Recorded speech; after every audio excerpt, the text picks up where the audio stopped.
It's Monday morning on Your View. Welcome to the show. This is Your View on TVC. I am Tokwe Mark Odige.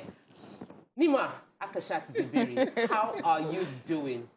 Yes, everybody, when those scatter your Monday, we no greet them. This week is going to be wonderful. Amen, how are you doing? Amen. I'm positive about the weekend. The weekend was so beautiful. Oh, it was? Yes, Tell us. It was. So it started with the coronation. I woken up at 6, searching everywhere for the coronation to start. I waited 9. It didn't start online. It didn't start on national TV on any of the platforms I was watching. Till about maybe 12, I caught some. I was there watching. I did not miss one part of that coronation. One part. And the most beautiful part for me was when the Oluwavori said, because now we can't call him his name, you call him Ogiame. Okay. Because the title supersedes. He signaled to his wife as soon as the crown dies, that's the son. And she took the first kneeling in front of him. Oh. And I kept rewinding that part. It was shocking. Well, come and see. You see how we forget some of these tiny bits. If not, by today, maybe some madam that no tradition would have taken that aside to criticize the woman that she didn't do right. But the king knew, and he protected his wife. You either cover it and wave it for her, or you remind her to do it so that... Okay, she was supposed to kneel before him. As soon as his crown was put, I think it was normal for her to be the first to kneel, to acknowledge her husband, and he made sure with his eyes. Yeah. I'm happy that you said that, because I watched little clips, you know, and there were a few times where I saw like lots of rowdiness and like, do it like this, do it like that. And I'm saying, it looks like we need to write these things down, because it says in many years, yes, and write down the process so that the next one, because it comes many years after, so that people understand what is meant to be done instead of having people screaming and shouting during that time. This is the Oluwavori that will be able to do that. Yes, you know, it's the kind of king that will be able to make that happen. And I join all the people of Ishekiri Nation to celebrate. They brought pride to Nigeria and brought history. You know, this happens once in a while, and it was really beautiful to watch. I also had a very busy weekend from my end. It was just walk all the way. Oh, because I went to a party yesterday. On Saturday, there was a party. Oh, yeah, 50th birthday party. Mariah and I got invited, and we showed up a bit late, but we just had to be there. I like Salawa Benny was performing. I didn't know she could still sing. Mommy Salawa, you are still there. She was singing and she was on her feet. It was so nice. And so I grew up listening to Salawa Benny like as a child, and to still see her performing, her voice singing so well at her age, I was really, really happy. So yeah. It was a busy weekend. And my weekend was nice as well. Thank you very much. Yeah, it started on Friday. BC and I went out to lunch. Yeah, I was jealous of that. That was beautiful. The food looks yummy. Yeah, very nice. So we're looking for nice places to go to. And BC was laughing at me that people will say anywhere there's green, you will find Miriam there. And then on Sunday, so I went out with the children. I took them back to where BC and I went, because I just wanted them to experience. It was really nice. Yes. Yeah. Where? What was happening? At home? My niece is 10. Although we had a few friends around, but I just did not let anybody hold me back. I think I need the exercise. I've not had it. I've not had such movement activities in the forever years. So wow. I'm doing more of that recently. And we learned that it's important to work, at least. So yeah, I brought my hair is plain. Yes, of course, today. Your hair is beautiful. It's all mine, guys. Notes, please. It's not a wig. It's natural. Let's take a quick break. When we return, we're going to the papers. A lot of things happening. We'll do the review in a few minutes. Stay with us. We'll be right back.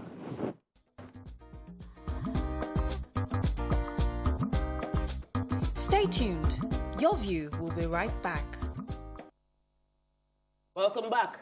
We'll be starting off the newspaper review with The Punch. Major headline: Government 4.8 billion naira pledge. Federal government can be trusted, says the National Association of Resident Doctors. We negotiated with NMA. Ministers insist we can't go back to our members with empty promises. Pay first. We didn't hold talks with you. Your matters is in court. That's from Ngige. The minister is telling the doctors. Atuache the third, ascension. New dawn for Ishekiri, says Obasanjo. Catholic clerics should not endorse political leaders, Bishop warns. Vehicles conveying Delta wedding guests, somersaults, 7 died. COVID-19, Ogun lecturer tackle Lagos over detention. Government threatening prosecution.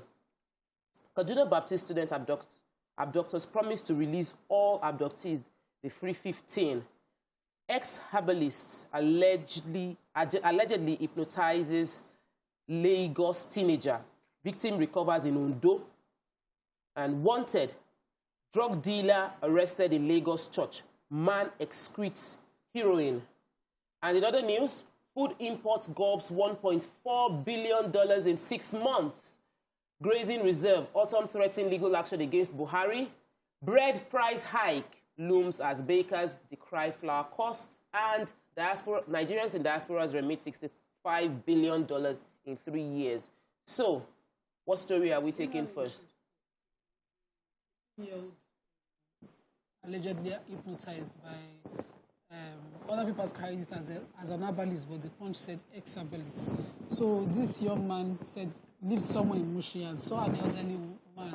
It is in our culture to respect elders and assist them with their load, which he did offered to do when the man asked for help. He thought he was going to get in the bus, only to find himself from Mushi all the way to Ondo in Akure. It was while the conductors were trying to get their pay that he, his eye clear, say, don't reach Ondo, what is happening? Because he did not expect to have that phone. And the old man, had, while talking to him, elicited some information from him about his family. He found his father was abroad and, sort of asked him to call his father, ask for money that he will collect from this young boy. But the Amotekun were invited by the Transporters Association in the park where they stopped him, and they got the mother to come back, to come to Ondo to pick him up. And also I have the Kaduna Baptist students. So 15 of those students have been released.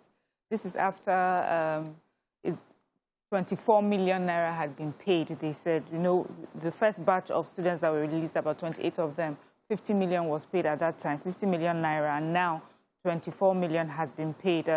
Some parents said they got phone calls to come and pick up their children at different locations. One of the parents said that they found their child at a particular location after they had been called. And when he picked him up, most of them looked really tired and, quite pale. Another parent said her child, even though she was called, her child was not amongst those released. This is even after the abductors had said that they were releasing the remaining of them. But based on the numbers that have been released so far, the school says that there are about 78 of those children still with the bandits.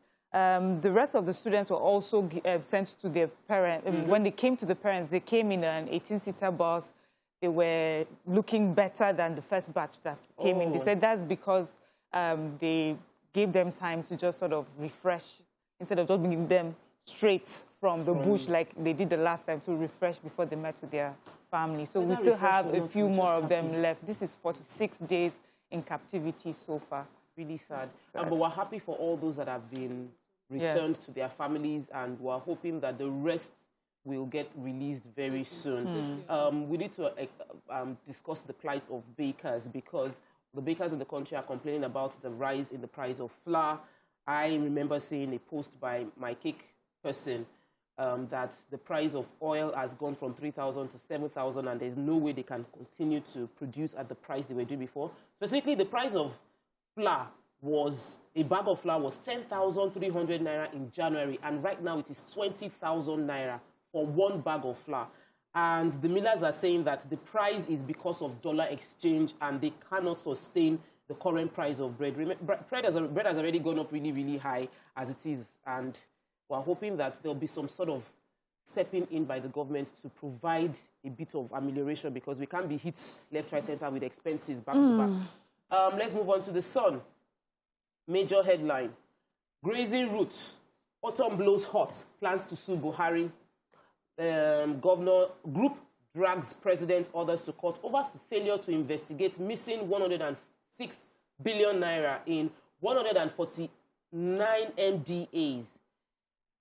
And in other news, self-defense, Mercenary Defense stands, dismisses call for resignation. Joy, tears as 15 adopted Baptist students regain freedom. We've lost students, staff, unit JOS, and ASU cries out. Again, bandits slaughter 12 in Castina community. 9 bodies recovered as gunmen kill 3 in reprisal attack in Kaduna. IPOB accuses security operatives of plot to disguise as ECN to enforce sit-at-home order. Crack widens as groups disown Radio Biafra director Ekpa. Striking doctors rejects federal government MOU, say deal tantamount to punishment. 2023, Ohaneze insists parties must zone presidency to southeast. Masop begs UN General Assembly to free Biafra. Hails Uwazurike for non-violent stance. And Plateau killing. Ikpeazu orders evacuation of Abia students. NDLEA nabs wanted drug dealer in church. Seizes 2,504 kilograms of drugs in 5 states and fan in 140 billion financial mess. Owes staff, pensioners, contractors, and faces 60 pending litigation, unresolved concessions. So many things happening. Very hard to find good news. But let's just celebrate the good news that is in the picture story that we are right in front of us. The former President Olusegun Obasanjo paying homage to the new Olu of Warri. That's like a little bit of good news in the entire stories that are So the major trending. headline, Governor Autumn, just as expected, because, you know, the president's policy on reviving the grazing reserves, I thought would cause a clash of interest. And the governor is threatening to sue the president now, saying that this program is something that he totally would not accept. That rather he would, you know, stand with the National Livestock Transformation Program than accept the revival of the grazing route. That in the 50s, when these grazing reserves were done, the population was not this much. And population compared to the per square meter of land that we have now is not just, you know, practical. And then he mentioned that the northern Nigerian law that provided for this grazing reserve at the time is subject to the Constitution now and further subject to other laws, which includes the Land Use Act. And he doesn't expect the advisors of the president to go for that. He blew auto. I'm just being mild with the language that he used. So he's threatening to sue them. So the NDLEA story. Yes. How do you know that's me? So the NDLEA has arrested a major drug dealer. He's been described as a major drug dealer. And he was arrested in church. He had just finished service, stepped out when he was arrested. And it's because he was attempting to export over 69 kg of cocaine, heroin, and cannabis to the United States through the Murtala Mohammed Airport. So he had sent this consignment through a driver, you know, to the airport days before. The driver was intercepted and arrested, and so they had a sting operation, of course, and that was how he was arrested. So well done, NDLEA, for fighting this war against drugs. We're happy about that. There are more stories to be taken in Daily Sun. When we return, we'll continue with newspaper review. Stay with us. We'll be right back.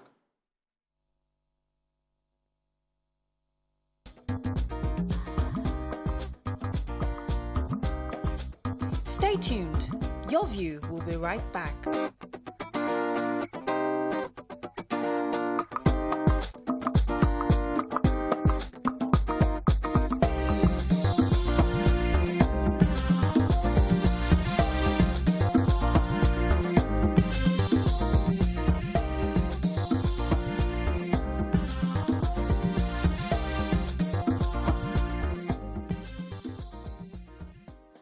Thanks for staying with us. Welcome back. We're going through the front page review, and we're on Daily Sun.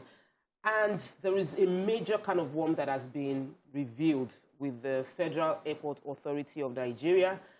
The president of the Nigerian Union of Pensioners, the FAN branch, has signed a press release breaking down the extensive debt that that's Federal Airport Authority carries before they go into concessioning. They also mentioned the fact that there is a pending concession of Bicotney that hasn't been resolved with the MM2.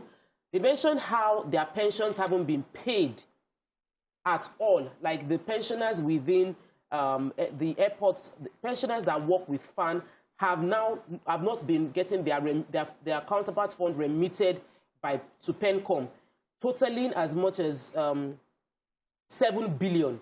That is not up to 7 billion that is with PENCOM. 150 billion naira is outstanding. They mentioned how the accrued right of staff that have resigned of over 120 billion hasn't been remitted to them.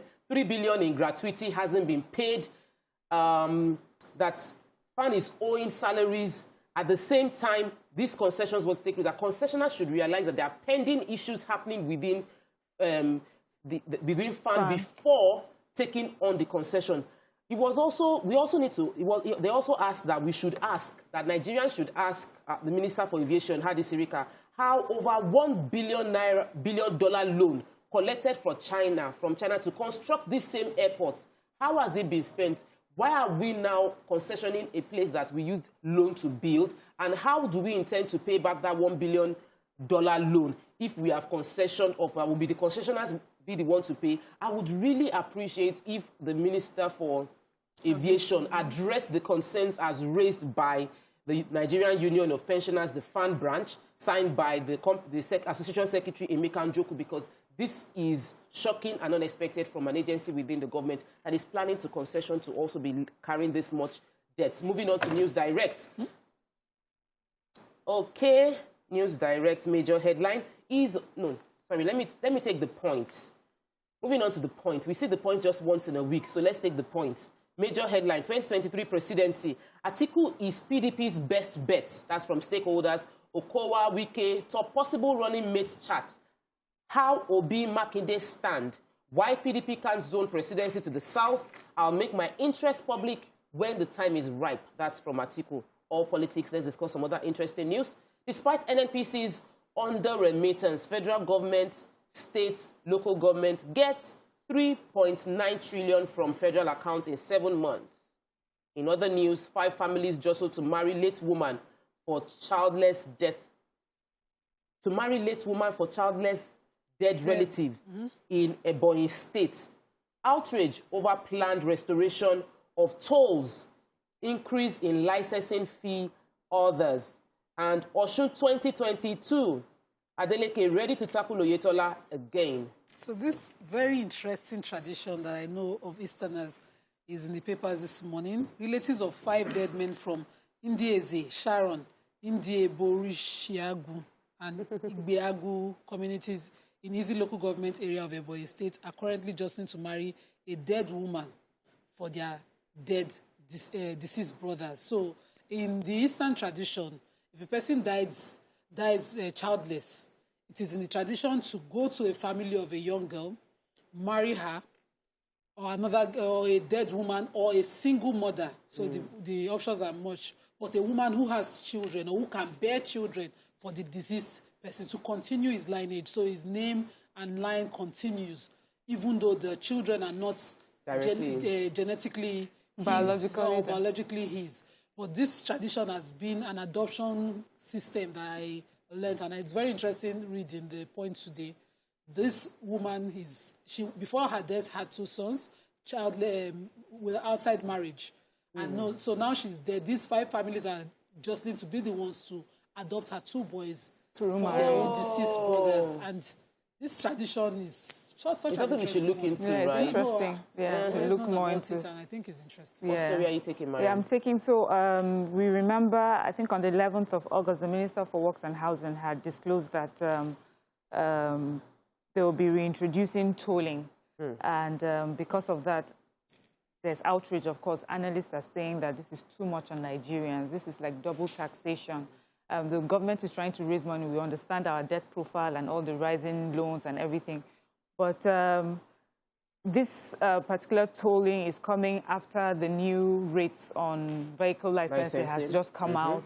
So everyone is saying this may not be a good time to do this. This is just too much on the regular Nigerian and the economy the way that it is. And also the former Vice President, Atiku, has also lent his voice on this. And he says that he does not think that the amount of money that will be raised through tolling will be enough, to meet our rising debts.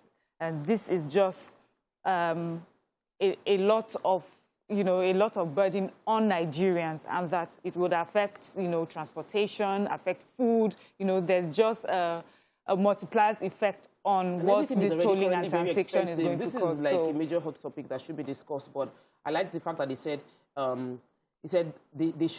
we should ask the government to justify what is currently done with the taxes that are being collected from the masses before imposing further taxation on them. And I think that we need to hear more, because they mentioned how only there's just about 5.005 kilometers of dual carriageway out of 35,000 kilometers of federal roads have been constructed, which is just about 14.3% in total. And that why would we be paying more when just that barely amount of road is being recovered?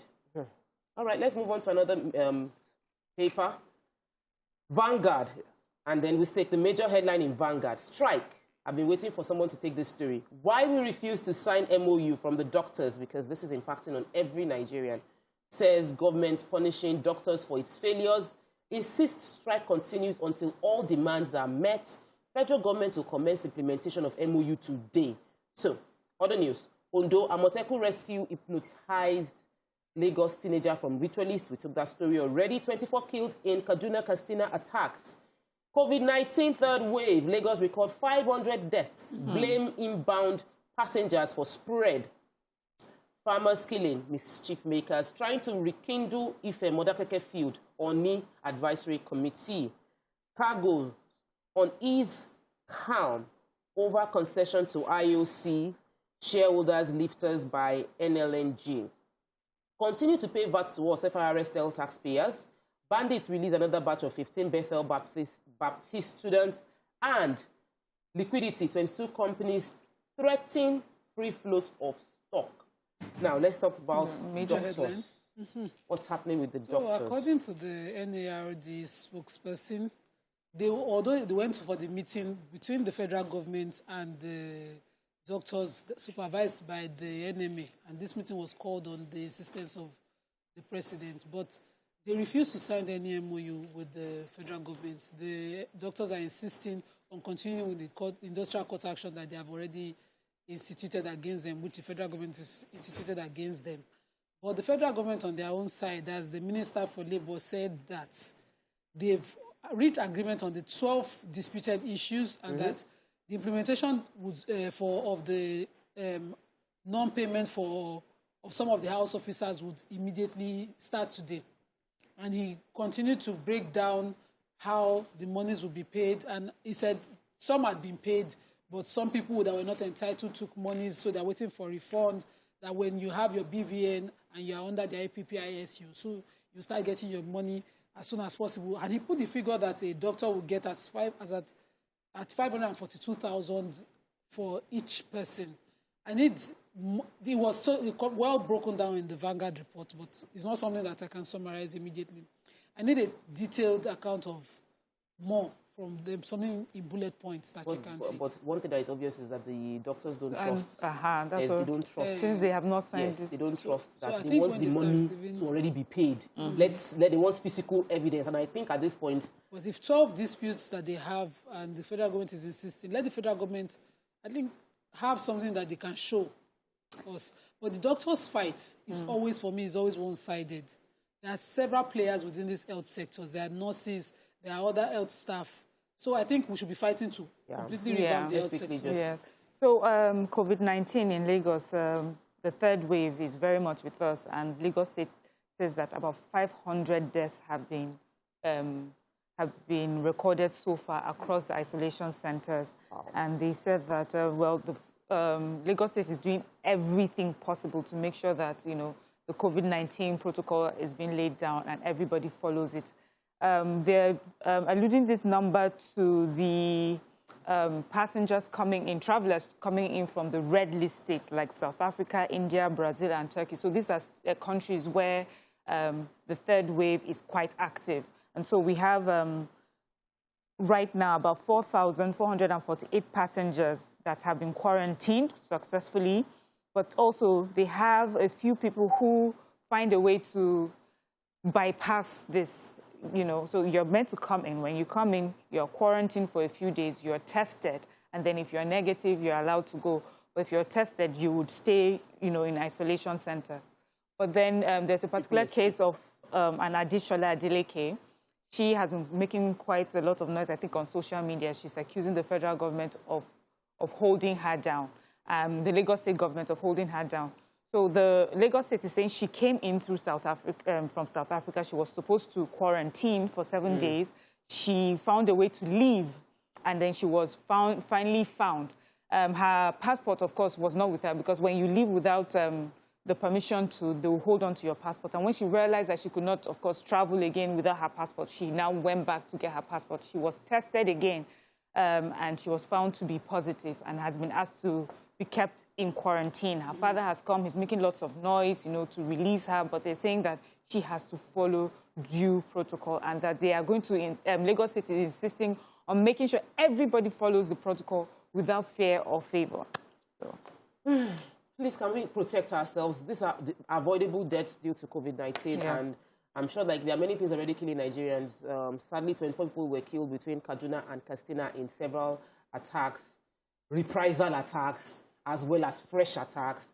Can we just maintain the peace where it is avoidable? So if you're coming into this country from red flag countries, please isolate yourself. If you go to other developed countries, you do it. You would do it. It's compulsory. So might as well just do it here and help us to fight this pandemic that we're struggling to recover economically from.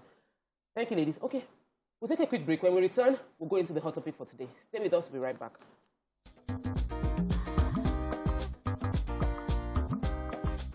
Stay tuned.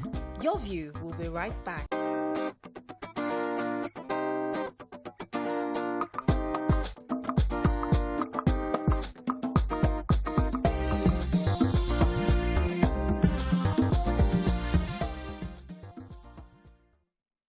Thanks for staying with us. Controversial Islamic cleric Sheik Gumi has faulted Nigerian politicians for hiring private jets to attend the wedding of President Muhammadu Buhari's son, Yusuf Buhari, on Friday, while hundreds of school children are languishing in kidnappers' den.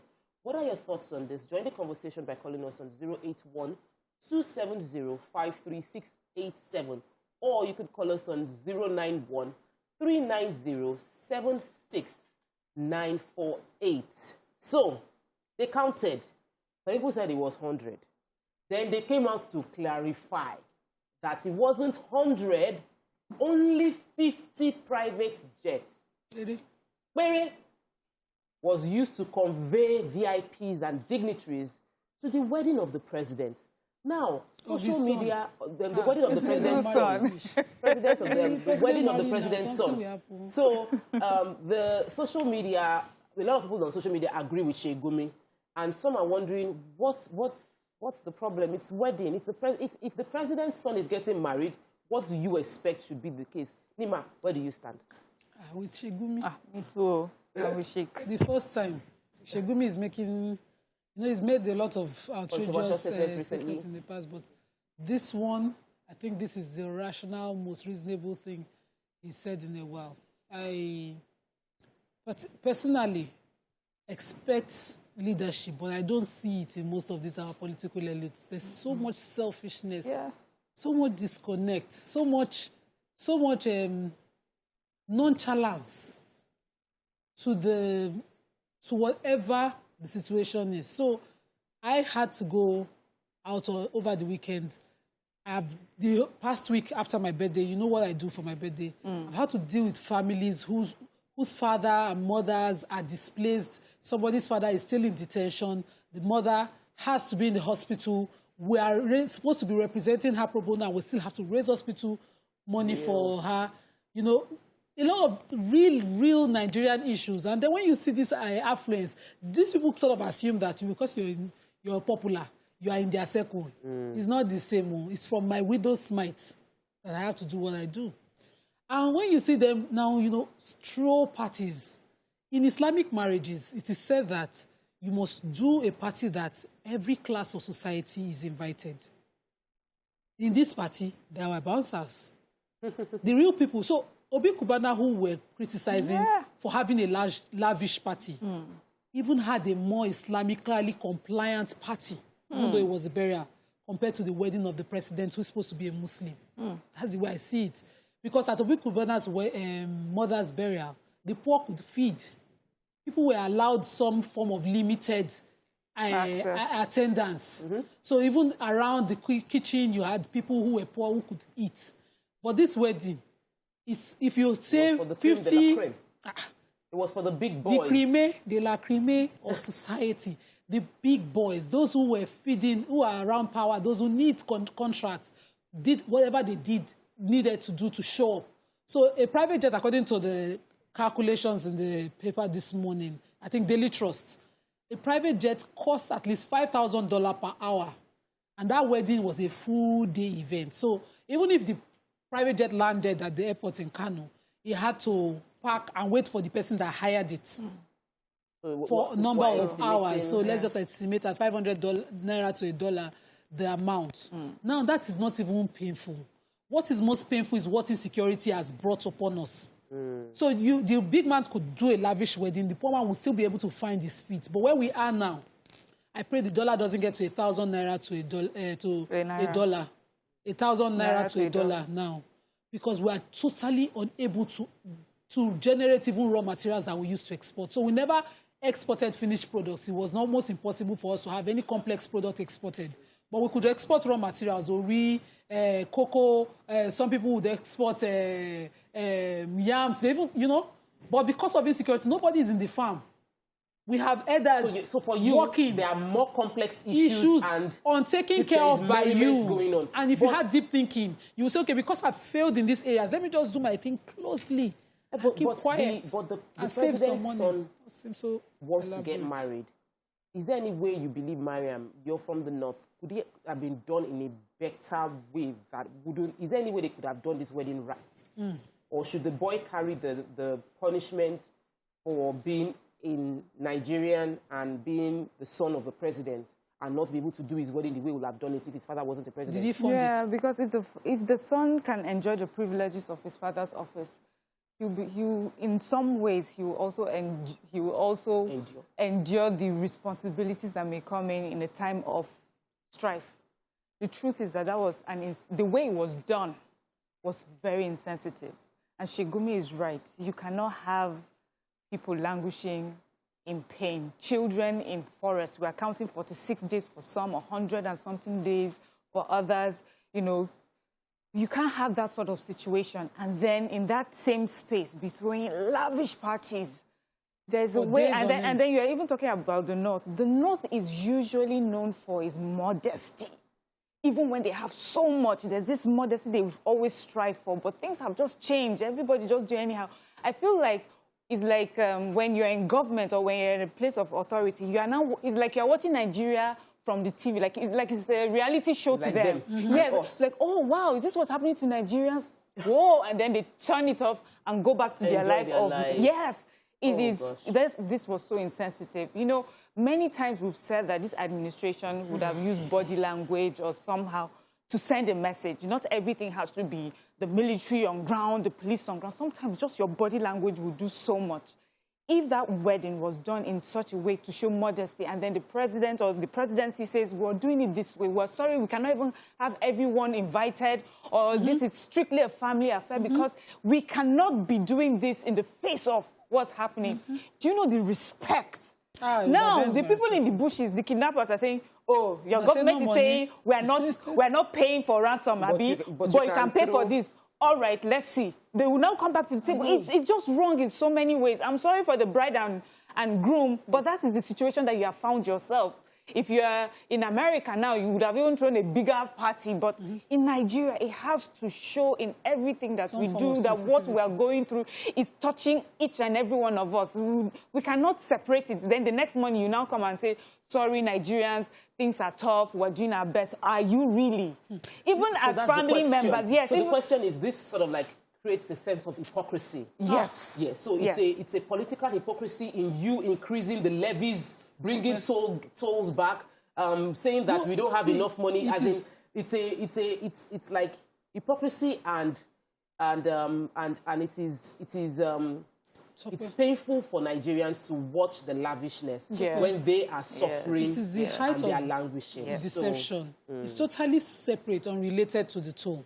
No, I'm just talking about general hardship coming on just to people's clarify, lives. I understand. And the reason for toll is for money. But the deception for me, so I remember the first FEC meeting, was I think one meeting that happened during the first term, and there were basic I remember that picture. Frizzy drinks on the table, basic bottled waters on the table, and we just stay here. We're just happy that finally sanity has come. Yes. We're unprepared for this kind of lavish, this kind of extravagance, not lavishness. Too much. This too much is what we're not prepared for. So the president's son is the president's son. But we have the Delta variant, that the president has a body that he puts someone to head, that they are shouting, take care, wear your face mask. No, you know. Without fear of favor. We know we've only vaccinated about how many % of our population? 2%. Less than 2%. Less than 2%.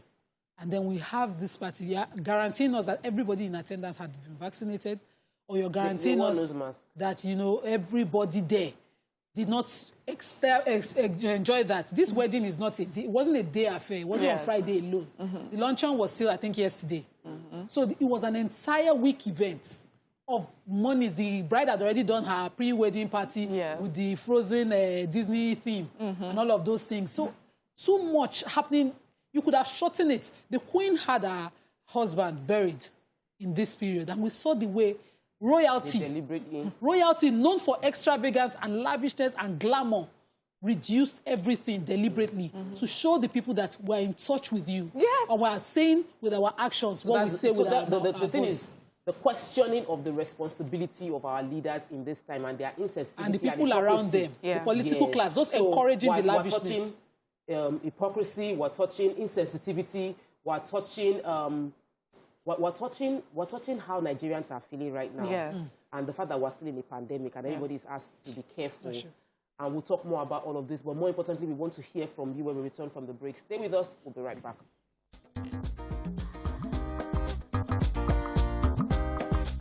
Stay tuned. Your View will be right back.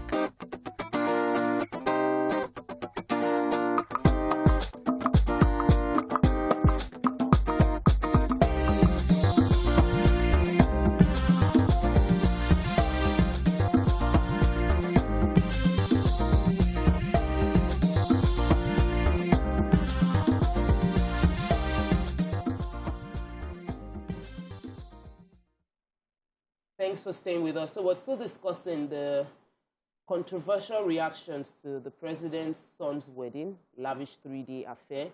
One of the issues that was raised is the fact that there seemed to be no obvious COVID compliance, despite the fact that we have the Delta variant and we're still in the pandemic and we're recording more deaths.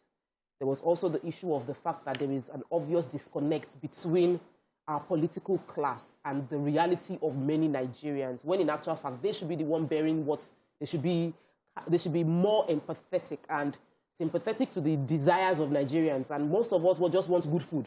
We just want access to healthcare. But now we're having a lavish party when doctors are on strike, food cost has gone up, complaints back and forth from everyone. Then there was the case of, this one was on a lighter note, we saw a video of the dancing. And the fact that in an Isba, we did not see any form of... Isba was suspended. Holiday. Yes, Isba was suspended. They just took a break because the dancing and the groove and those young girls, those beautiful Hausa girls were enjoying themselves to the fullest. So here we are. The average Nigerian is wondering how to spread the 1,000 naira to buy and cook a pot of soup. And then we see this. But we have a caller. Bash has called in. Let me hear Bash's contribution to this conversation. Welcome to the show. Good morning, Bash. Good morning. Welcome to the show. Hello, good morning. Good morning. You're live, Bash. Okay. Just a simple contribution. I think our people, those in government, they know what they are doing. And for what they never pretended that they don't know what they are doing.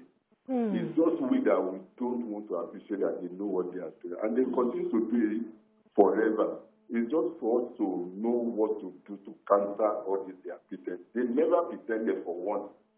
They don't have our love or interest at heart. That's why they can all gather together and be doing anything they like. They don't even have respect for our feelings. Bash, what do you mean by they know what they are doing? Mr. Bash, please, what do you mean by they know what they are doing? Because they know that they don't have our interest at heart. Oh. If they know if they have our interest at heart, healthcare, everything, they will probably do the needful. Okay, Bash. There was also the part of Fani Kayode and the picture of the jovial Fani Kayode, and you know, all these are, you know, we put all these matters on our head. You know, people on social media, you see one person tweet and quarrel with another person, and then you now go into full-fledged war, young people killing themselves, reprisal attacks, and then the people that are your leaders that are inciting the violence. When there is a party, everybody takes a selfie together, they eat, they judge and what they forget the fact that you should be aware that the concern is not about their political affiliations, it's not about APC, PDP, North, South, East, West. Everybody gathered together, took private jets from all parts of Nigeria to go and attend this wedding. There was no political divide. It was just a case of we're celebrating with the president. And we tend to be the one to fight behind the scene. Mariam, I liked your explanation of, it seems like our leaders are watching us on TV. Like they watch Nigerians on TV and they're like, is it true? Then they switch off the TV and continue with their life. And it's just sad. It's just There's sad. a part of the Isba for me. So, you know, when the bride of Yusuf had done her pre-wedding Disney-themed party, there was this part where she did not wear the hijab. Some of the parts of the dress was transparent. And we're reviewing it, myself and my friends, and it was like, Hisba is for religious policing of the poor. Yes. Because she's Kanu, full-blood royal Kanu. Hisba is policing the whole of Kanu. But they dare not. Sentencing people to cut their hands, sentencing people to life imprisonment. Yes. Arranging marriages for people compulsorily without providing social welfare for them, thinking that solves a problem. Hisba telling people not to run their businesses with mannequin because it's sort of, you know, and then suddenly Hisba is suspended. Hisba goes on break every time a big man. I'm sort of beginning to think that, well... Let me take this call from Omolara from Abuja. Omolara has called all the way from Abuja. Good morning, Omolara. How are you doing? Hello, good morning, ladies. Good morning. Good morning. Okay. On the topic, this is just to show us that our politicians and the people in government don't have the interest of Nigerian attacks. They are just what I would call scammers. They know what we want, and they will just flash it for us like this. Make us believe, oh, we feel your face. And they will go the other way around to do what they want to do. And this makes me flash back to when the issue of Emir of Kanu and having this, creating another emirate under Kanu. Everybody was saying like, we don't know that it is, to me, I just calculated that maybe it's because the president-in-law. So they have to make him a first-class emir. So they want these people from being a politician, they want to merge with royalty.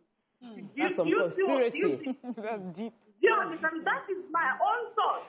Because for no just reason, culture just change. And the next 2 years, we find out that our president's son is marrying into this family. We are not daft. We understand things. Omolara, how do you feel about this wedding, though? Like, I want people to just express themselves, because we're seeing many Nigerians tend to complain about things, but like, this is a platform. What was your first reaction when you saw the wedding? What was your thought? Because Nima said it was wrong. You said it was insensitive, and a combination of hypocrisy, and then they will now have this kind of conspiracy theories of all the other things that are congestions that are now coming together. And I'm wondering that is this the right time? Because we still have a lot of too many children who don't have access to this lavish and this wealth, being kidnapped. And there's a refusal to pay ransom because the government does not want to profit kidnappers. But those kidnappers are saying that you have money. Yeah. And, it was here we talked about Obi Kubana, and we're appealing to very wealthy Nigerians who make their own hard-earned money. We're begging them on how, and sort of almost advising on how to spend their money. Now we have people in government who are spending taxpayers' monies. People were quite upset when we had that conversation of like, how can you tell a man who makes his own money how to spend his money? Meanwhile, look at your leaders and that's it. That is what it always comes to. And that's why there may seem to never be any headway, because those who are supposed to be the guardians of how things should be done don't even know how to do it. Hand.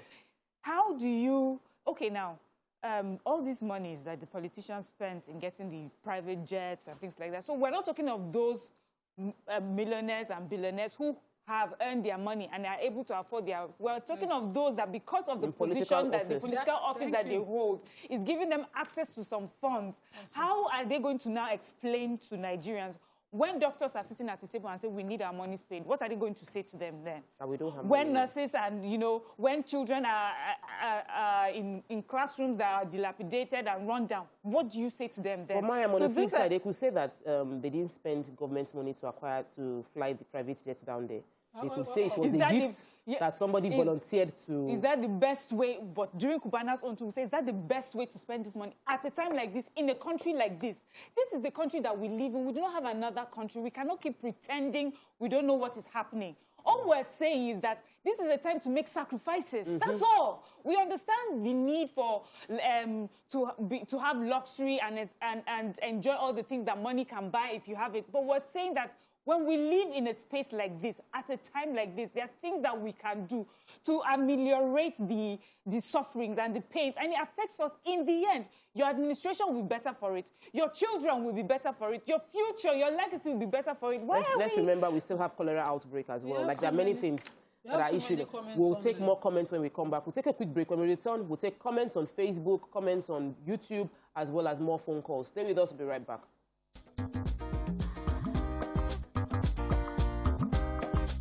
Stay tuned. Your View will be right back.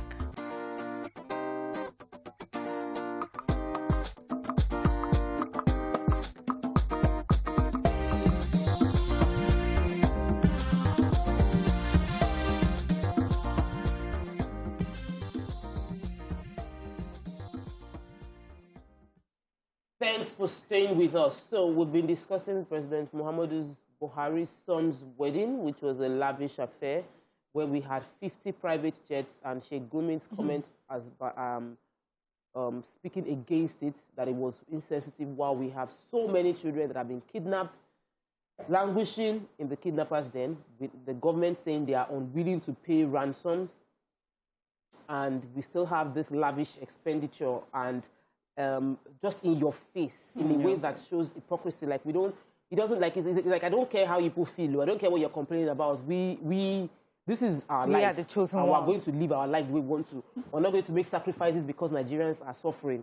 It's not a cost to be a Nigerian. So nobody went to social media when Dangote's daughter married. No. Yes, and even though his father is politically connected because of his exposure, nobody shouted because they know the father's source. But we will shout because when the president is in London, we know that they will collect extra money. They will go and get loan to execute our budget for the next year. Ojefwe Josephine on Facebook says, the wedding was a carnival. Oh, royalty was in display. Oh, God help us. Well, if not for COVID-19, insecurity, hunger and others, we are not expecting less from the president's son's wedding. Yes. Moreover, and a young boy and a young girl, then they marry. Their parents have the wealth to make their dream wedding. So it makes sense. Cool Emi says, every policy is proposed or enacted so far are jet towards oppressing the ordinary Nigerian. Period. I don't know why we keep expecting a leopard to change its skin. These criminals will throw the country into deeper economic woes. Until when death penalty is enacted for corruption charged public officials, Nigeria is not going anywhere than backwards. Let's quickly take Hassan from Lowkey. Welcome to the show. Good morning. Good morning. Good morning, Hassan. Good morning, good morning, Maria. Good morning. Good morning, Nima. Good morning, Hassan. Look, let me tell you one thing. We are in white hand. We voted for people because we wanted a change. But what we are seeing contrary. That's number one. Number two, I would like to talk about the tolling and the export, as mentioned in your newspaper review.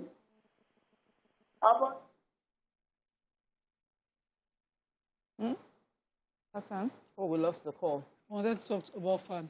We want to talk about fun, but I think fun is something we would like to discuss more probably as a more hot topic or let's talk and bring in officials from the authority as well as the pensioners. So Christiana Joseph Gani says, the truth is all our leaders have same interest, which is self. Self and self. If they don't destroy the selfish in them, how can they care for the masses? A lot of people, their tweets, their messages are on the sufferings of the people, you know, and commending the ladies for taking the topic. Let's talk about Olawale, who called from Ikorodu, then we'll come to you, Maria. Okay.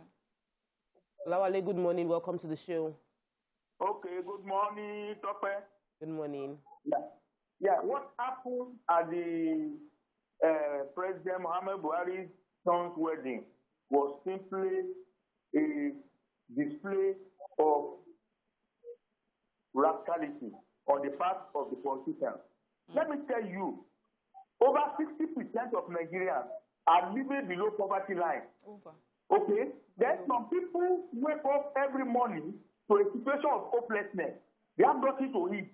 Yes, some people can afford to charter 50 private jets to a wedding. And did you see that video where the driver conveyed the friend of Yusuf to Biki, and he was able to collect over 500,000 naira. And those children of the rich and the powerful, they were spending dollars. And those are your politicians. They don't care about you because they rig themselves into power, and God will judge them. God bless you. Wow. Wow, that's some So that's a good point, too. There was a bus conveying the friends of the groom to the wedding, but that bus was not available to convey the big men to the wedding. They had to hire private jets. It wasn't as if there was no peaceful passage to the venue of the wedding for anybody. These are people who ordinarily, when they move around the country, have their own convoy of security men, detail, and all of that, funded by taxpayers' money, but you still had to We need to take confirm it extra. if it is funded by taxpayers' money. I mean the security. What they would normally get. Yes. All of them appointees of government, elected office holders, when they move around, it is our taxpayers' money that they pay these police officers with.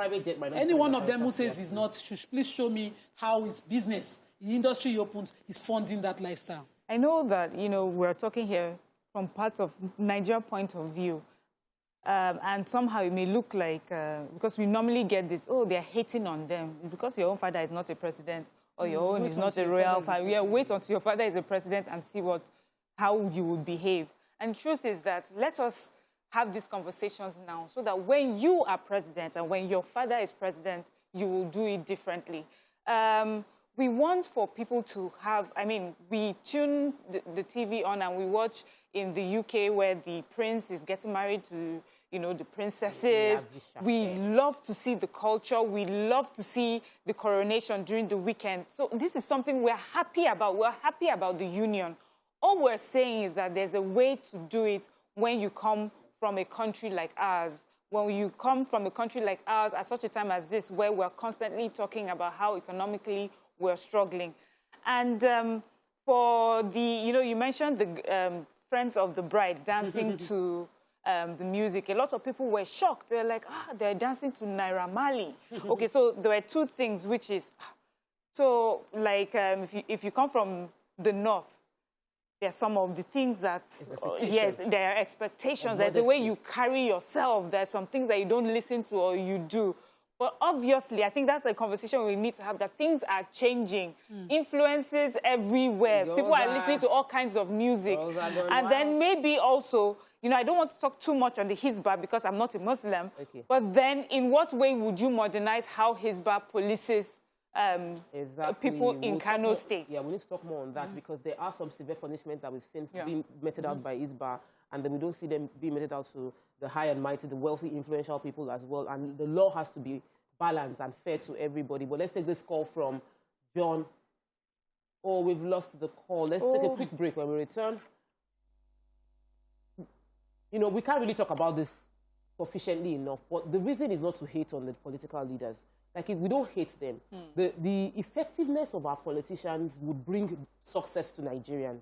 If they do well, we will do well. If they lead us right, we will flourish. And they would also flourish. And we don't want to bash them just for bashing's sake. We want to make them know that when they do right, we would applaud them. And when they do wrong, we would caution them. This is a cautionable activity. And if we don't say it, it is wrong of us. So we're calling our leaders to be more sensitive to the plight of Nigerians at this moment. And this kind of activity shouldn't take place, even if you can afford it next time. Thank you so much for all your contribution online and for those that called into the show. When we return, we're going to Let's Talk. Stay with us. We'll be right back.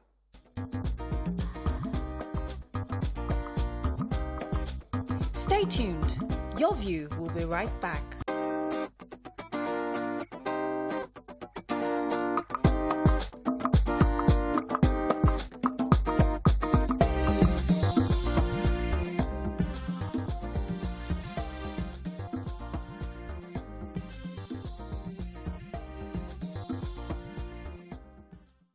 Thanks for staying with us.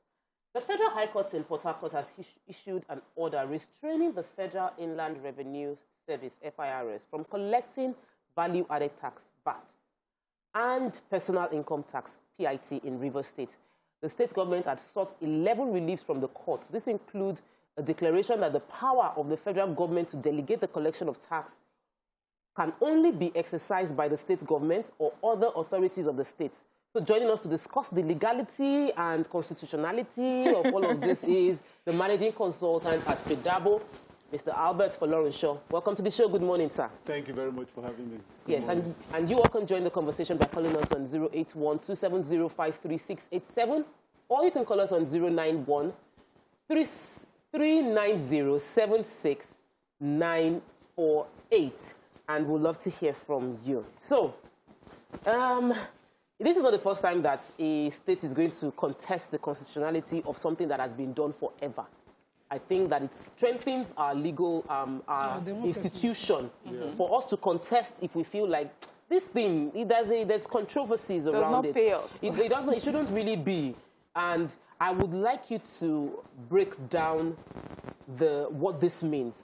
So one, explain for those just watching now. Yeah. What is the judgment the court gave? And what does this mean for both FIRS and the people of Rivers State? Okay, thank you very much. Of course, the issue is around the value-added tax, which is a transaction tax, consumption tax, or production tax, or that everybody pays when you consume a service, a product, and so on.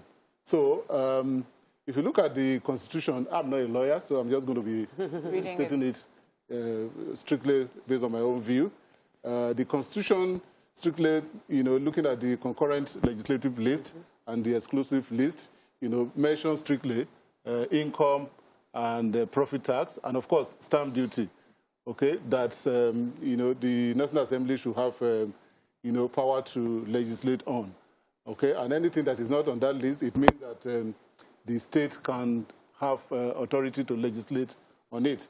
And that is so the Rivers State government went to court for three basic relief. That is one, whether the federal government or the Federal Republic of Nigeria can make sales tax or value-added tax law within the context of those exclusive and concurrent lists. Again, they wanted to know whether the National Assembly can delegate the authority to collect VAT to any person other than the state. And again, whether the taxes, we have these taxes and levies approved list, decree number 21, which is now of 1998, which is now an act which specifically states the taxes that can be collected by state, local government, and federal government. And of course, VAT is not under the state. Wow. So whether that list is authentic, is constitutional, more or less. Okay. And it must be said that this is the first time, of course, like you mentioned, there are several times the issue around VAT has been taken to court by Lagos State, by the Aberiagba case in Ogun State, and Eko Hotel, Federal Inland Revenue Service, and Lagos State. But all of those cases have not really, you know, addressed the issue of the constitutionality. Okay, it has to do with if we are already collecting VAT in a federal government, can we also legislate as a state to collect the consumption tax? Some states call it entertainment tax. Some call it hotel and occupancy tax. Okay. Okay. And of course, the ruling in most of those cases is the fact that VAT has covered the field, which means there's no need bringing in a new provision, which means if you go to an hotel, do you pay VAT at the same time pay hotel and occupancy? And of course, which one has superior authority? And of course, anything that is legislated by the National Assembly should supersede what the state National Assembly will do. Okay, that has been the position of the rulings in most of those cases. Okay, so, but Rivers State has, you know, has taken this to the next level. Okay, to say that is it actually constitutional for them to collect within the states? Yes, to collect within the. I mean, for federal government to be collecting VAT that is, you know, related to more or less consumption activities within the state. That has been the bone of contention. But of course, VAT is much more complex. If really we want to talk about which tax can be collected by the state, by the federal government, then the state should not be talking about VAT. Okay, maybe they want to look at the sales tax, the consumption tax, and there should be no overlapping anyway. Okay, because you will not be able, I mean, the taxpayer should not be made to pay excessive tax or multiple tax. Here you talked about road tax recently. Yes. Okay, so those are the issues that need to be addressed. It's not about having a constitutional power. Of course, we know that... If VAT is supposed to be for value of goods bought or sold within a region. So the states, for instance, now, in some states up north, in Kano, for instance, Hisba destroyed alcohol products by, you know, already paid for by some distributors in the state, saying that it is illegal or unaccepted in Kano State. But when it is allowed in Port Harcourt, where, you know, the big guys drink a lot, and they make the VAT from it, it's now shared. So I'm just talking ethics now. Yeah. As you know, when the FIRS collect, this is money now shared, even to Kano, who would destroy the same products. Does it not make sense now for the VAT to be collected per state and shared and controlled by the state? Okay, so like I said, VAT is a much more complex. Like you said, when you sell, you charge VAT. And of course, what you sell, you must have bought it. And at the point of buying, you also pay VAT, which we call the input VAT. Okay, when you sell, you charge VAT, which is the output VAT. It is the net effect that you pay to the Federal Inland Revenue Service. Okay, and so how do we want to reconcile a situation where you buy in Lagos and you sell in Port Harcourt? How do you offset? So the mechanism is not there, and that is why in most jurisdictions you don't have a state running value-added tax. It's an international phenomenon which is not peculiar to Nigeria. But you talk about the, maybe what you said is the ethical part, which I called the moral part, where morality and ethics has nothing to do with law. Okay, and so, and of course, we talk about the federation. Exactly. Okay, not exactly. We talk about the federation, and what is tax per se? Tax is something that is collected more or less from the rich and then shared amongst everybody, so that the infrastructure that is required for everyone, you know, will be made available. So if you go to that route, saying that why is it moral? Well, that is a discussion for. That has to be looked at the National Assembly, or it's a constitutional issue. Okay, but the important thing is that for VAT to be applicable, you know, like I said, it is something that, if you look at the distribution mechanism now, 15% goes to federal government, 35% goes to the local government, while 50% goes to the state. Okay, with this Rivers State law, okay, even the local governments in Rivers State are going to be getting lower. Because from the law that they have just promulgated, 70% to the state and 30% to the local government. So you are taking 30% of only what comes from Rivers State. Presently, the whole sum goes into the into the federation, and it is shared globally. And if you look at the details, records in the previous year, I think about 2 trillion was raised from VAT, which was shared, you know, among all the states. Yeah. Okay, for any state to follow up with River State now to attempt to promulgate the same law, they must have done their analysis to see that they will probably raise more. And there's several states that will get much lower than what they're sharing. Some states will become the River State unviable. I mean, bankrupt if they attempt to go ahead with what River State is doing now. The River State took the decision following the High Court judgment. They've not gone to other courts of higher jurisdiction, and I think they acted prematurely. Okay, so what we would do is we would get the answer, what your opinion is of that question when we come back from the break. We'll take a quick break. When we return, we'll continue this conversation on the VAT and the legality of questioning who should be collecting the VAT. Stay with us. We'll be right back.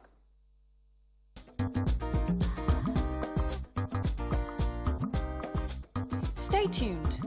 Your View will be right back.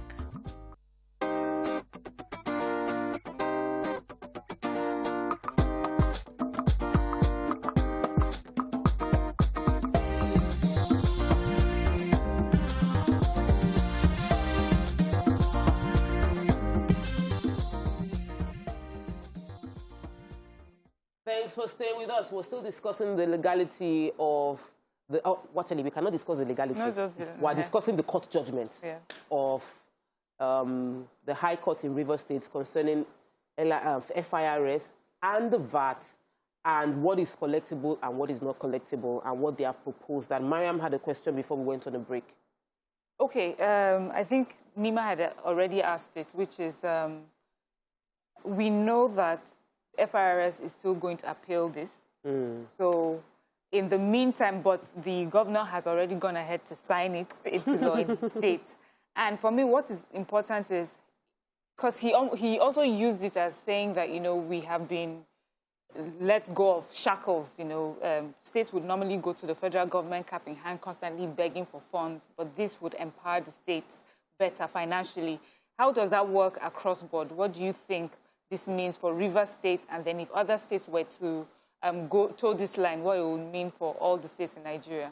Thank you very much. Like I said, it's not that FRS is planning to appeal. They have actually appealed, and they also asked for stay of execution. And we expect to hear more about that, I mean, in the coming days, as to whether that stay of execution has been granted. But in the meantime, based on that, taxpayers, you know, have been thrown into a situation of confusion. But of course, I mean, from what I read in the paper this morning, the FRS has made their position known, which is the fact that continue to pay your VAT. Even the River State is not ready for the VAT, okay, because the provision says that you should register within 6 months of the law or of your commencement. Of course, the interpretation of that is that all companies operating in River State now should register immediately if you're already in existence. And if you're not yet in existence, if you immediately you come into existence, you have 6 months within which you should register. Okay, so all those procedures have to be, nobody has seen any form, you know, through which registration is to be done. The VAT rate they have proposed is 7.5%, which is the same as the existing one. It's just, they just copied like the old national tax VAT law, and then just call it... I think all they are interested in is the collection, to make sure that they collect it. It's to create more cash flow for the state. I think the most important thing for them is to make the statement that, see, we deserve to collect our own VAT directly. And of course, they need to look at the details, what VAT is, and compare that with what sales tax is. Okay, they need to sit down and look at the... But what's the difference? What do you think they are missing based on your own experience as a sales tax is a direct charge on specific transaction operating within the state, and it is fixed amount on the transaction.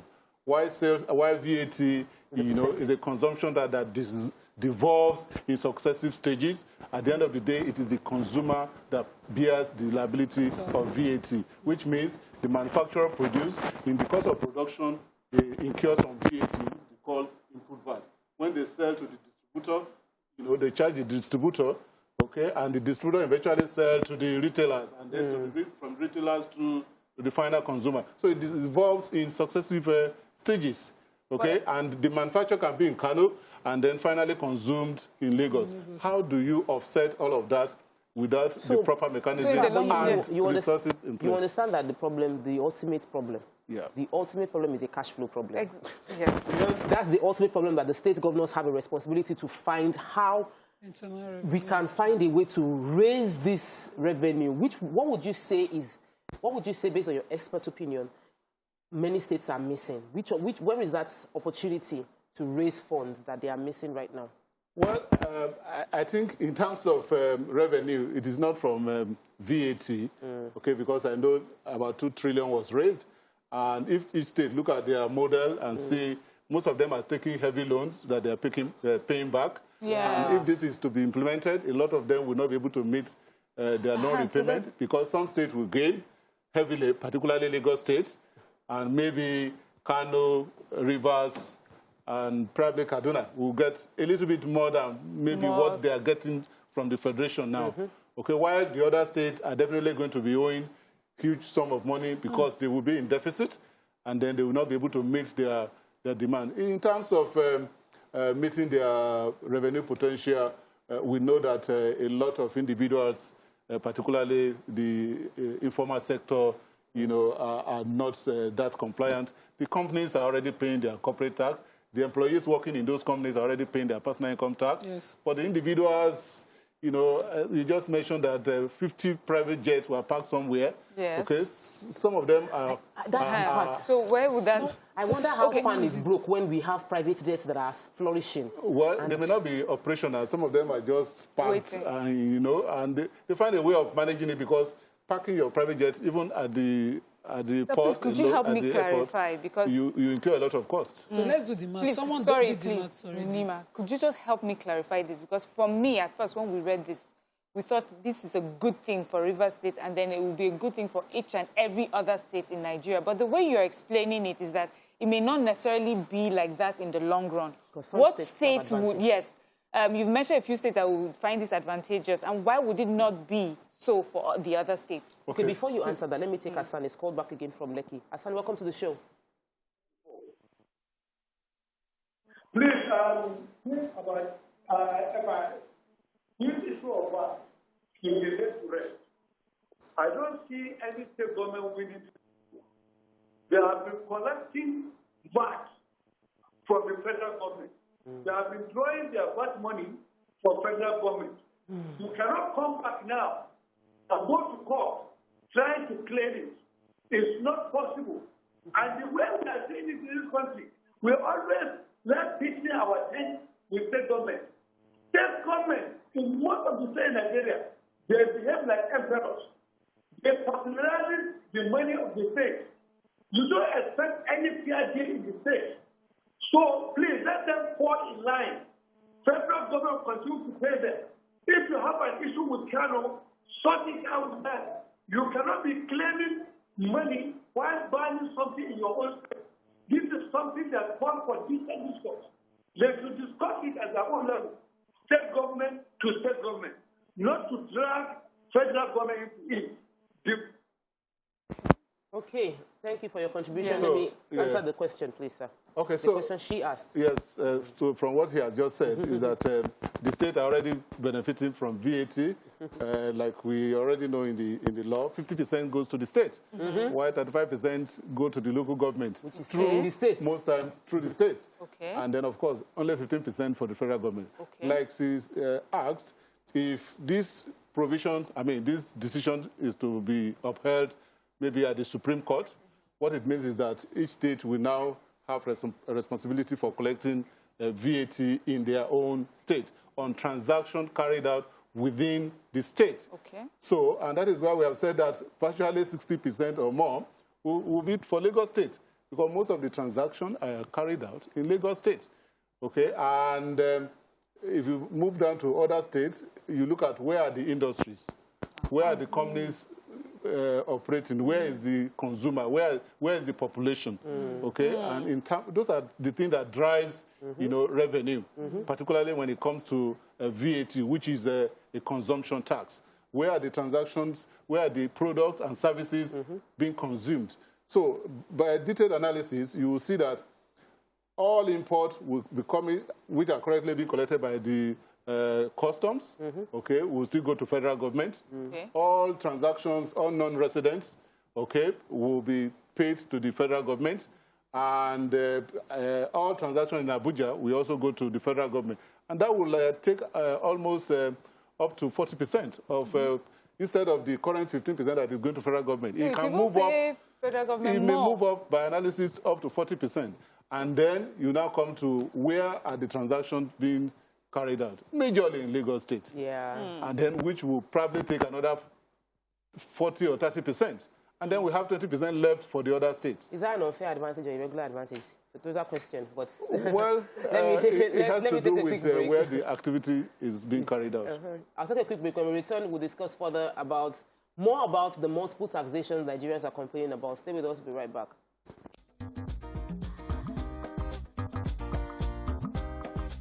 Stay tuned. Your View will be right back.